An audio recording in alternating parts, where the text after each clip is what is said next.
It's Tuesday morning. அம்மா வீட்டில் morning நான் எழுந்ததும் பண்ணுற வேலை அப்படின்னா, ஒன்று இந்த மாதிரி கார்டனிங்கில் ஏதாவது டிஃப்ரெண்ட்டாக இருக்கா, செடி ஏதாவது எக்ஸ்ட்ரா நட்டுருக்காங்களான்னு பார்த்துட்ருப்பேன். இல்லை ஏதாவது ப்ரொபகேட் பண்ணி வைக்கிற மாதிரி இருந்தால் அதை வந்து பார்த்துட்ருப்பேன். இல்லை அப்படின்னா மாடிக்கு போயிட்டு வாக் போயிடுவேன்.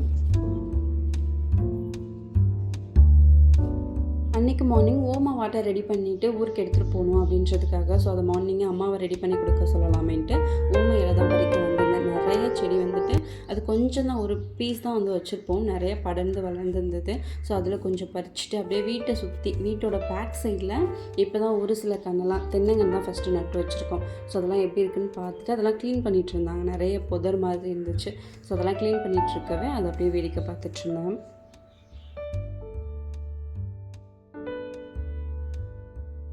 அம்மா வீட்டை சுற்றி இருக்கிறது ஃபுல்லாகவே காடு தான். இப்போ தான் கொஞ்சம் கொஞ்சமாக ஒரு கண்ணாக நட்டு வச்சு அப்படியே தோட்டம் மாதிரி ரெடி பண்ணலான்னு சொல்லிட்டு ஸ்டெப் பை ஸ்டெப்பாக ஒன்றா பண்ணிகிட்ருக்கோம். செடியெல்லாம் வந்து புதுசாக நட்டுறோம், இல்லை ஏதாவது ஒரு நியூ பிளான்ட் வந்து நட்டு வைக்கிறோம் அப்படின்னா அது ஏதோ ஸ்டார்டிங்கில் எங்களுக்கு வளரவே இல்லை. அதுலேயும் மணி பிளான்ட் வந்துட்டு நான் நிறைய ப்ரொபகேட் பண்ணி வச்சுருந்தேன். பட் எதுவுமே எனக்கு அம்மா வீட்டில் வந்து வளர மாதிரி தெரில.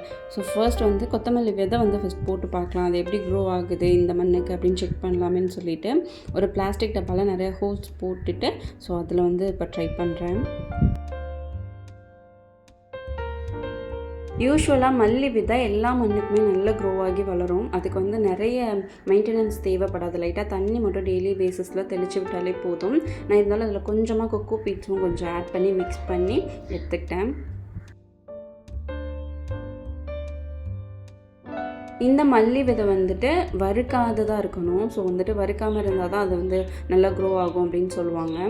ஸோ நான் கொஞ்சம் வந்துட்டு லைட்டாக இடித்து அண்ட் பாதி வந்து முழுசாகவே அப்படியே போட்டு ஒரு 1 hour கிட்ட ஊற வச்சு நான் அதுக்கப்புறம் இது வந்து ஆட் பண்ணிக்கிறேன்.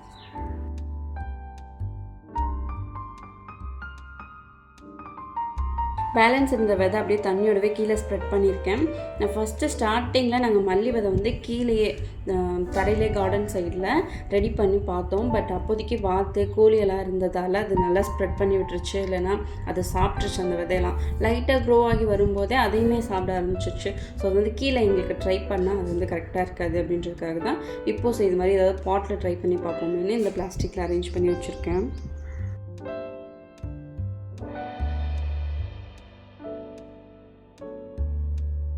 இந்த ஸ்வெட்டர் பேபிக்காக வின்டர் சீசன் ஸ்டார்ட் ஆகும்போது நான் 2 வந்து வாங்கியிருந்தேன். அதில் ஒன்று தான் யூஸ் பண்ணுவோம், இது வந்து யூஸ் பண்ணவே இல்லை.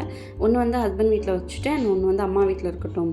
அடிக்கடி அங்கேருந்து இங்கேருந்து அங்கே அப்படி பேக் பண்ணிட்டு போக முடியாதுன்றதுக்காக யூஸ்வலாக எது வாங்கினாலுமே அதில் 2 வாங்கி ஒன்று இங்கே அண்ட் ஒன்று வந்து ஹஸ்பண்ட் வீட்டில் அப்படி பேக் பண்ணி வச்சுருவேன். எனக்குமே 2 ஸ்வெட்டர் நான் 2 years பேக் வந்து வாங்கியிருந்தேன். பட் நான் இப்போ வரைக்கும் அதை யூஸ் பண்ணவே இல்லை. இந்த பாக்ஸில் அப்படியே மடித்து வச்ச வாக்கிலே இருக்குது. ஸோ அந்த டைம் அதை எடுத்து யூஸ் பண்ணுவோன்னு நினச்சேன், பட் எடுக்கவே இல்லை அப்யூஸாக. ஸோ எடுத்து மடித்தாது அகெயின் வச்சுருவோம். ஏன்னா வாங்கும்போது அப்படியே மடித்து வச்ச வாக்கில் ரொம்ப ஒரு மாதிரி கசங்கி இருந்தது. ஸோ அகெயின் ஒரு மாதிரி செட் பண்ணி வச்சுட்டு போகலாமே அப்படின்றதுக்காக நெக்ஸ்ட் டே ஊருக்கு கிளம்பணும். ஸோ அதுக்கு பேக் பண்ணும்போது தான் நான் இதெல்லாம் பார்த்தேன். ஸோ ஏதாவது ஊருக்கு எடுத்துகிட்டு போகிற மாதிரி இருந்துச்சுன்னா ட்ரெஸ்ஸஸ் மாற்றி எடுத்துகிட்டு போகலாமேன்றதுக்காக பார்த்துட்டு இருந்தப்போ ஸோ இந்த ஸ்வெட்டர்லாம் யூஸ் பண்ணாமலே இருந்தது. எடுத்து அகெயின் கொஞ்சம் நீட்டாக மடித்து வச்சுட்டு கிளம்பிட்டு இருந்தேன்.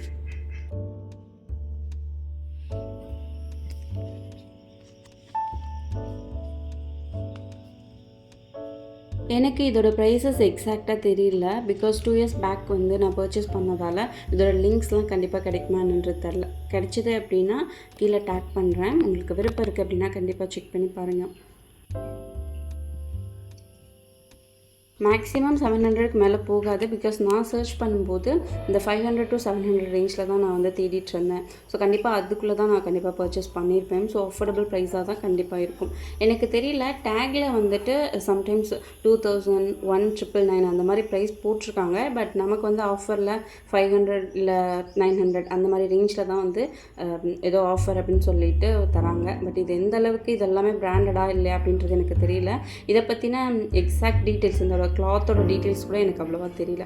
நான் வந்துட்டு கொஞ்சம் அஃபோர்டபுள் ப்ரைஸில் 500 to 900 அந்த ரேஞ்சில் நான் சர்ச் பண்ணும்போது இதெல்லாம் எனக்கு கிடச்சிது.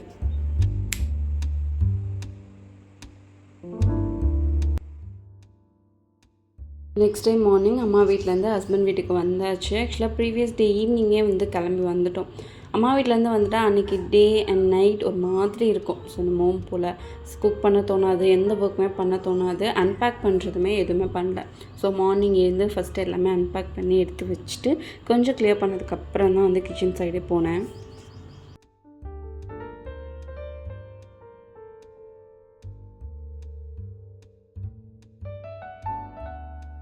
இந்த பப்பாயா கொஞ்சம் காப்பழமாக இருக்கும்போது மரத்துலேருந்து பறிச்சுட்டு நான் அப்படியே எடுத்துகிட்டு வந்துட்டேன் அம்மா வீட்டிலேருந்து. பட் இது மரத்தில் இருந்த வரைக்கும் பழுக்கவே இல்லை. பட் பறிச்சதுக்கப்புறம் அந்த ஒன் டே நைட்லேயே நல்லா பழுத்துடுச்சு.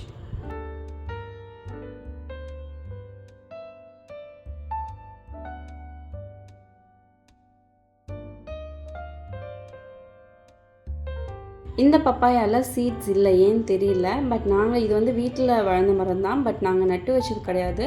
நாங்கள் சாப்பிட்டுட்டு விதையெல்லாம் தூக்கி போட்டிருப்போம் இல்லையா, அதுலேருந்து இந்த பப்பாயா செடி வந்து வளர்ந்தது. ஸோ அப்படியே மெயின்டைன் பண்ணி வளர்த்துட்டோம்.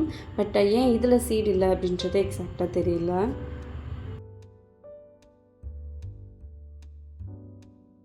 ஓகே, அம்மா வீட்டில் இருந்த வரைக்கும் பெருசாக குக் பண்ணவே இல்லை. இங்கே வந்ததுக்கப்புறம் நம்ம தான் குக் பண்ணணும். ஓகே, பேபி இருக்காங்க, அவங்களுக்கு ஃபீட் பண்ணணும். ஸோ கொஞ்சம் லேசினஸ் இருந்துகிட்டே இருந்தது அம்மா வீட்டில் இருந்துட்டு இங்கே வந்ததுக்கப்புறம். பட் ஸ்டில் நம்ம தான் குக் பண்ணணும், எல்லா ஒர்க்குமே நம்ம தான் பண்ணி ஆகணும் இல்லையா. ஸோ அப்படியே கொஞ்சம் கொஞ்சமாக எல்லா ஒர்க்கும் ஸ்டார்ட் பண்ண ஆரம்பிச்சிட்டேன். நமக்கு எப்போதுமே இந்த ஸ்டார்டிங் ப்ராப்ளம் தான் இருக்கும். ஒன்ஸ் ஒரு ஒர்க்கை ஸ்டார்ட் பண்ணிட்டோம் அப்படின்னா அப்படியே ஃப்ளோவில் வந்துட்டு எல்லா ஒர்க்கும் கடகடன்னு பண்ண ஆரம்பிச்சிடுவோம். அன்றைக்கி பிரேக்ஃபாஸ்ட்டுக்கு சப்பாத்தி பிளான் பண்ணியிருந்தேன்.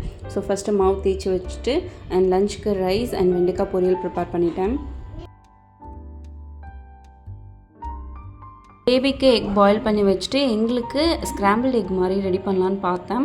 பட் ஆனியன்லாம் கட் பண்ணி போட்டால் கொஞ்சம் நிறைய இருக்க மாதிரி இருக்கும். வெண்டைக்காயும் கொஞ்சம் மிக்ஸ் பண்ணிக்கலாமேன்ட்டு கொஞ்சம் ஆனியன்லாம் கட் பண்ணி எக் ஃப்ரை அதோட கொஞ்சமாக வெண்டைக்காயும் மிக்ஸ் பண்ணிக்கிட்டேன். எல்லா ஒர்க்கும் ஃபினிஷ் பண்ணதுக்கப்புறம் கொஞ்சமாக டீ போட்டு எடுத்துக்கிட்டேன். ஸோ வீடியோட எண்டுக்கு வந்தாச்சு. என்னோடய வீடியோஸ் உங்களுக்கு பிடிச்சிருந்துச்சு அப்படின்னா please keep watch and supporting. Next ஒரு இன்ட்ரெஸ்டிங்கான வீடியோவில் பார்க்கலாம். பாய்.